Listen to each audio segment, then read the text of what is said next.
Dari rekaman kamera pemantau atau CCTV, dua orang pelaku terlihat sedang beraksi mencuri sepeda motor yang terparkir di depan kantor pengiriman barang di Jalan Tentara Pelajar Makassar.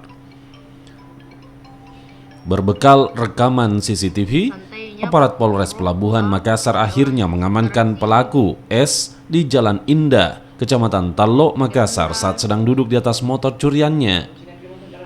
Usai dimintai keterangan, polisi bersama pelaku melakukan pengembangan kasus. Saat diminta menunjukkan lokasi keberadaan tersangka lainnya, pelaku S mencoba melawan hingga petugas terpaksa melumpuhkannya dengan timah panas di bagian kaki. Selain pelaku, polisi juga mengamankan 1 unit motor serta pakaian yang digunakan pelaku saat melakukan aksinya. Akibat perbuatannya, S terancam hukuman 8 tahun penjara.